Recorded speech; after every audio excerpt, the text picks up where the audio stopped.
This video contains news and analysis related to a recent terror attack in Kashmir. The content may include sensitive visuals and discussions that could be distressing to some viewers. Viewer discretion is advised. We strongly condemn all forms of violence and terrorism. The purpose of the content is solely to inform and create awareness based on verified reports.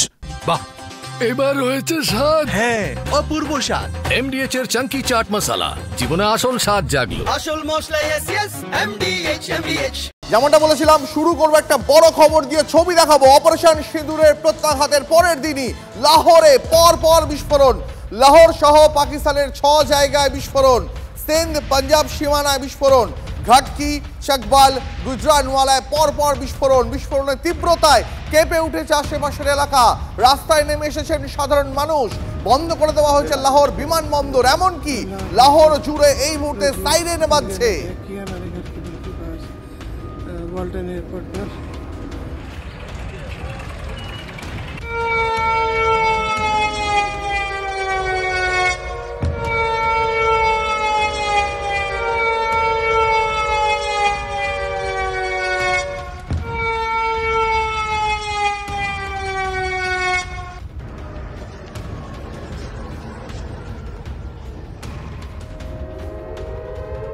পহেলগাঁওতে জঙ্গি হামলার বদলা নিয়েছে ভারতীয় সেনা operation সিঁদুর নিয়ে গতকাল কেন্দ্রীয় মন্ত্রিসভায় বৈঠকে সেরেছেন প্রধানমন্ত্রী নরেন্দ্র মোদী অভিযান সম্পর্কে বিরোধীদের জানাতে আজ সর্বদল বৈঠক কেন্দ্রের বৈঠকে বিরোধীদের অপারেশন সিঁদুরের বিস্তারিত বিবরণ দেবে কেন্দ্র সভায় পৌরোহিত্য করবেন প্রতিরক্ষা মন্ত্রী রাজনাথ সিং কি হবে সেখানে কি বলতে পারেন রাজনাথ সিং কি করছেন কেন্দ্রীয় স্বরাষ্ট্রমন্ত্রী সবটা জানবো সায়ন্ত আমাদের সঙ্গে রয়েছেন সায়ন্ত আজ স্বরাষ্ট্রমন্ত্রী প্রতিরক্ষা মন্ত্রী কি স্ট্র্যাটেজি কি জানাতে চলেছেন তারা বিরোধীদের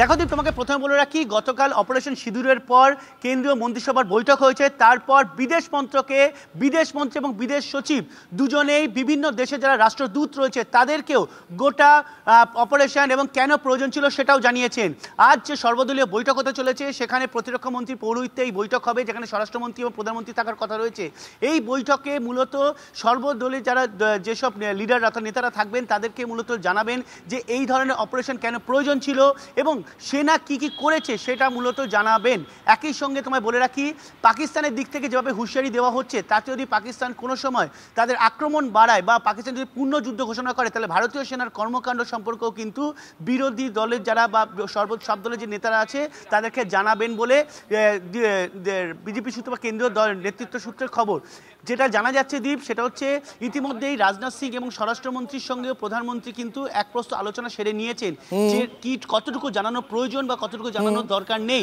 যেটুকু জানানো প্রয়োজন সেটুকুই কিন্তু সর্বদলীয় বৈঠকে জানানো হবে এবং এই অবস্থায় দাঁড়িয়ে যেটা প্রতিরক্ষা মন্ত্রক সূত্রে খবর যে ভারতীয় সেনার বিভিন্ন কর্মকাণ্ড এবং কোথায় কোন ঘাঁটি তারা ধ্বংস করেছে সেই ঘাঁটিগুলোতে জঙ্গিদের কি শিবির চলতো এবং পাক সেনারা কিভাবে তাদেরকে মদত দিত এই গোটা তথ্য কিন্তু আজকে সর্বদলীয় বৈঠকে তুলে ধরবেন একই সঙ্গে কেন্দ্রীয় সরকারের বা প্রতিরক্ষা মন্ত্রকের পাশে সব বিরোধী দলের সদস্য বা শরিক দলের সদস্যরা কতটা পাশে থাকবেন সেই বিষয়ে কিন্তু প্রধানমন্ত্রী বা প্রতিরক্ষা মন্ত্রী তাদের কাছ থেকে তাদের বক্তব্য শুনে নেবেন সব মিলিয়ে অপারেশন সিঁদুরের পর এই সর্বদলীয় বৈঠক কিন্তু অত্যন্ত গুরুত্বপূর্ণ যা ইতিমধ্যেই শুরু হয়েছে বলে নজর রাখো অনেক ধন্যবাদ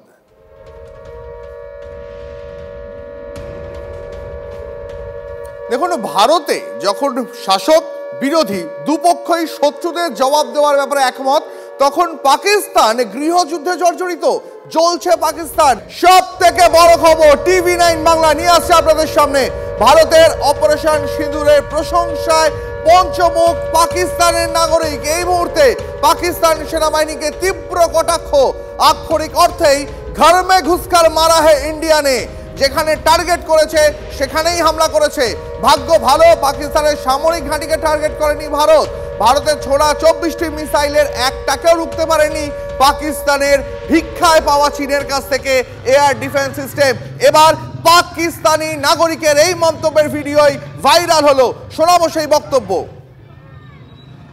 हमारा डिफेंस सिस्टम एक भी मिसाइल को इंटरसेप्ट नहीं करता एक भी मिसाइल को हम रोक नहीं सकते सारे हमले हम रोकने में नाकाम रहे एग्जैक्ट जो इंडिया ने टारगेट अचीव करना था वो अचीव किया है वो जो कहती है ना कि इंडिया ने घुस के मारना था इंडिया ने वाकई घुस के मारा और हम उसके मिसाइलों को रोक नहीं सके। ये हकीकत है।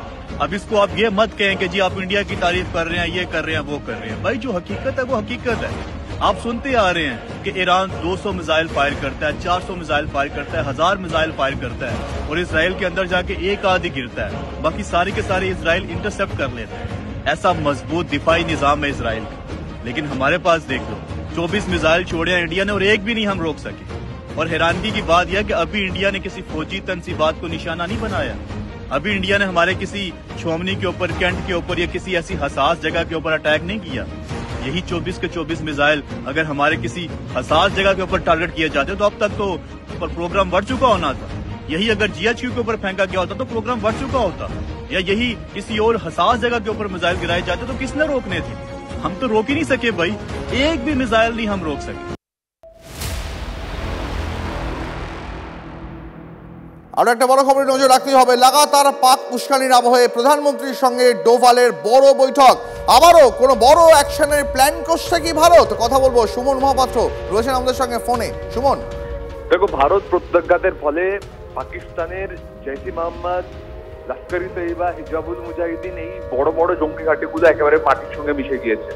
এইবার একেবারে সন্ত্রাসবাদকে শিকড় থেকে উপড়ে ফেলতে আরো পদক্ষেপ করতে চলেছে ভারত এবং তার জন্য অজিত ডোভাল তিনি প্রধানমন্ত্রীর বাসভবনে গেছেন। বেশ কিছুক্ষণ হলো সেই বৈঠক চলছে। ভারত আরো বড় কোনো পদক্ষেপ করতে পারে তারই রূপরেখা হয়তো এই বৈঠকে স্থির হচ্ছে। পাশাপাশি এখন যা অবস্থা, পাকিস্তান কাপুরুষের মতন ওপার থেকে আমাদের সাধারণ মানুষদের উপর সেলিং মর্টার ছুড়ে যাচ্ছে। সেক্ষেত্রে আরো কি সবক শেখানো যায় পাকিস্তানি জঙ্গিদের, তার জন্য মূলত এই বৈঠক থেকে নিঃসন্দেহে একটা বড় কোনো রেজাল্ট আসবে সে বিষয়ে আশাবাদী গোটা বিশ্ব। সুমন, অনেক ধন্যবাদ তোমাকে। কর্নেল কৌশিক সরকার রয়েছেন আমাদের সঙ্গে। আমি একবার কৌশিক বাবুর কাছে জানতে চাইবো, কৌশিক বাবু, প্রধানমন্ত্রীর সঙ্গে অজিত ডোভালের আবারও বৈঠক, এই বৈঠক কি বড় সড়ো কোনো অ্যাকশনের ইঙ্গিত দিচ্ছে?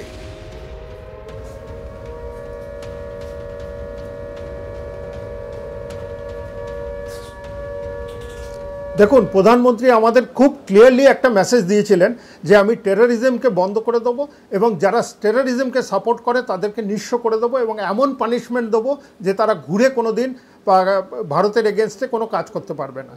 তো এই জিনিসটা যখন হচ্ছে তখন নিশ্চয়ই একটা ক্লোজ ডোর মিটিং হবে এবং নেক্সট স্টেপ কী হবে, পাকিস্তানের নেক্সট রিটালিয়েটরি মেজার কী হবে। কারণ আমরা কোনোদিনই এসকালেশনটা চাইনি, আমরা চেয়েছিলাম টেররিজমের এগেনস্টে ফাইট করা এবং সেটার জন্যই আমরা কালকে ওদের সব টেররিস্ট ক্যাম্পগুলোকে ধ্বংস করে দিয়েছি। কিন্তু আমরা একটাও কোলাটারাল ড্যামেজ হতে দিইনি এবং না পাকিস্তান আর্মিকে না কোনো সিভিলিয়ানকে। উল্টো পাকিস্তান কিন্তু আমার সিভিলিয়ান গ্রামগুলোতে বা জায়গাগুলোতে কন্টিনিউয়াস শেলিং করে যাচ্ছে এবং আমাদের ক্যাজুয়ালিটি করে যাচ্ছে। এটা কতদিন অ্যাকসেপ্ট করা যাবে? অ্যাকসেপ্ট করা যাবে না। সেই ইয়েতে আমাদের কি রেসপন্স হবে সেটা আরও বড় হবে। কালকে তো একটা ট্রেলার ছিল এবং পুরো মুভি আমি বাকি হ্যাঁ, যেটা আমি বরাবর বলে আসছি, এই মুভিটার জন্যই আমাদেরকে ওয়েট করে থাকতে হবে, সময় দিতে হবে, প্ল্যান করতে হবে এবং এমনভাবে মারতে হবে যে পাকিস্তান যেন আর ঘুরে দাঁড়াতে না পারে। আসবো আমি আপনার কাছে কর্নেল সরকার। আমি একবার দীপ্তাংশুবাবুর কাছে যাব। দীপ্তাংশুবাবু, আপনার কি মনে হচ্ছে যে ভারত অপারেশন 2 মানে সিঁদুর 2.0 প্ল্যান করছে?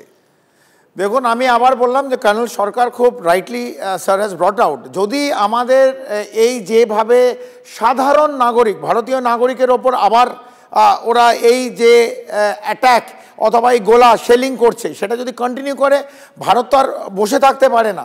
তবে আমি আবার বলছি, আমাদের লাইন অফ কন্ট্রোল অথবা ইন্টারন্যাশনাল বর্ডার ক্রস করার দরকার নেই। আমাদের যে রেঞ্জ, আমাদের যে ফায়ার পাওয়ার আছে, আমাদের যে complete plethora of arms, ammunition and missiles যে আজকে আছে, এবং we are 2025, India is technologically a very advanced country in the whole world. তো সেই জায়গাতে আমরা line of control, international border cross না করেও we can do a havoc in Pakistan. ভারতের অপারেশন সিঁদুরের প্রশংসায় পঞ্চমুখ পাকিস্তানের নাগরিকও। পাক সেনাবাহিনীকে তীব্র কটাক্ষ করছেন পাকিস্তানের নাগরিকেরাই।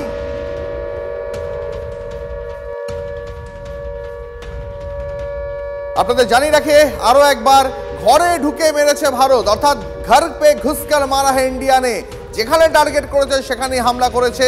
ভাগ্য ভালো পাকিস্তানের সামরিক ঘাঁটিকে টার্গেট করেনি, এমনই মন্তব্য শোনা যাচ্ছে পাকিস্তানের নাগরিকের গলায়। আমাদের সঙ্গে বিশিষ্ট অতিথিরা রয়েছেন, আমাদের সঙ্গে যুক্ত হয়েছেন অভ্যন্তরীণ নিরাপত্তা বিশেষজ্ঞ আর্য ঘোষ। আমি তার কাছেও যাবে, তবে আমি একবার কর্নেল চৌধুরীর কাছে আরেকবার শুধু ছোট্ট করে জানতে চাইবো, পাকিস্তানের নাগরিক অপারেশন সিঁদুরের প্রশংসা করছে, কিভাবে দেখছেন বিষয়টাকে?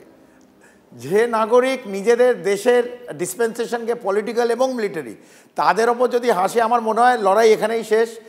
মানে ভারত এই সময় কিন্তু অনেক এগিয়ে গেছে, আমি বলছি না সব জিতে গেছে, বাট ভারত অনেক এগিয়ে গেছে, যেখানে নিজেদের নাগরিক পাকিস্তানের ডিসপেন্সেশন এবং মিলিটারির ওপর প্রশ্নচিহ্ন তুলে দিয়েছে। যে ভারতের এতগুলো জায়গায় অ্যাটাক করলো, 24টা মিসাইল দিল, স্ক্যাল্প, হ্যামার, এতগুলো ড্রোন এলো, কামাকাজি ড্রোন এলো, কিন্তু তাদের পাকিস্তানের এয়ার ডিফেন্স এবং পাকিস্তানের যে মিলিটারি ডিসপেন্সেশন এত বড় বড় কথা বলেছিল, ওদের ডিফেন্স মিনিস্টার এত বড় বড় কথা বলেছিল, কিন্তু সেই রাত্রিরে 1:05 গতকাল রাত্রির 1:05 অথবা ভোর রাত্রিরে ভারতকে কিন্তু ধরতে পুরোটাই ফাঁপা। আমি একবার খুব সময় হাতে কম আর্যবাবুর কাছে একবার যাই। আর্যবাবু, আমরা এর পাশাপাশি এই খবরে তো নজর রেখেছিলাম, এর পাশাপাশি ছবি দেখাচ্ছিলাম বালোচ লিবারেশন আর্মি তাদের আইইডি বিস্ফোরণে পাক সেনার কনভয় একেবারে ধুলোয় মিশে গেল। আপনার কি মনে হচ্ছে পাকিস্তান এই মুহূর্তে গৃহযুদ্ধে কতটা জর্জরিত? এটা গতকাল বেলার দিকে হওয়ার কথা ছিল, এইটুকুনি আপনাদেরকে বলতে পারি অন ক্যামেরা। এটা একদিন হয়তো ডিলে হয়েছে, আজকে যদি হয়ে থাকে। আর দ্বিতীয়ত আপনার গৃহযুদ্ধ ওদের বাদুক না বাদুক আমাদের কিছু দেখার তো দরকার নেই, তবে ওদেরকে এইভাবে মানে বাড়তে দেওয়া যাবে না। আর যেটা আপনাকে আরেকটা কথা মনে রাখি যে ওদের যে ইউকেতে ইংল্যান্ডে পাক রাষ্ট্রদূত তিনি একটি বিদেশি সংবাদ সংস্থাকে দেওয়া সাক্ষাৎকারে বলেছেন, দেখলাম এক্ষুনি যে ওদের রেসপন্স আসবেই এবং সাংঘাতিক রেসপন্স, রেগুলেটরি যে ব্যাপারটা সেটা হবে, আমিও জানি হবে, এটা অস্বীকার করলে চলবে না। আসিম মনির দেখবেন যে he is a silent man, উনি কোনো কথা বলেন না, এবং তার সঙ্গে কিন্তু যে কাজগুলো করে যাচ্ছেন ওনার যে আগের যারা ছিলেন তারা কিন্তু করেননি, সেই পর্যায়ে জিনিসটাকে উনি নিয়ে গেছে, যেখানে ওই টেররিস্টের দেহ বইছে পাক আর্মি অ্যান্ড পাক পুলিশম্যান স্যালুট দিচ্ছে। আমি একটা ভিডিও পাঠিয়েছি অনির্বাণকে, হয়তো দেখে নিয়েছেন অনির্বাণ, তো সেই হচ্ছে ব্যাপার। আর আমি এখানে একটু ডিফার করছি, আমি মনে করি না আমরা যতই টেকনিক্যালি অ্যাডভান্সড হই আমাদের এটা এলওসি ক্রস করাটা করতে হবে না। কেন এলওসি ক্রস করবো না? এলওসি তো ক্রস করবোই, আরবিও ক্রস করতে হবে। যদি ওরা আজকে আপনার একটা জঙ্গলে লুকিয়ে থাকে, সেই জঙ্গলে ওখানে দাবানল লাগাবো। আমাদের হাতে সময় খুব কম, অনেক ধন্যবাদ আপনাকে। কর্নেল কৌশিক সরকার আমাদের সঙ্গে ছিলেন, আপনাকে অনেক ধন্যবাদ। এর পাশাপাশি কর্নেল দীপ্তাংশু চৌধুরী আমাদের সঙ্গে ছিলেন, আপনাদের প্রত্যেককে অনেক ধন্যবাদ। আর একটা খবরে এই মুহূর্তে নজর রাখবো, ভারতের প্রত্যাঘাতের পর পাকিস্তানের শেয়ার বাজারে ব্যাপক ধস, নিম্নগামী বাংলাদেশের শেয়ার বাজারও গুরুত্বপূর্ণ আপডেট এই মুহূর্তে। তবে তরতর করে বাড়ছে ভারতের শেয়ার বাজার, প্রত্যাঘাতের পর 100 সূচক পড়ল পাক শেয়ার, 149 পয়েন্ট পড়ে গেছে বাংলাদেশের শেয়ার, অন্যদিকে ভারতের শেয়ার বেড়েছে 200 পয়েন্ট। MDH চানা মশলা, এখন ছোলা হোক বা বরবটি দানা, সাদা চানা হোক বা কালো, সব রান্নাই হবে অসাধারণ।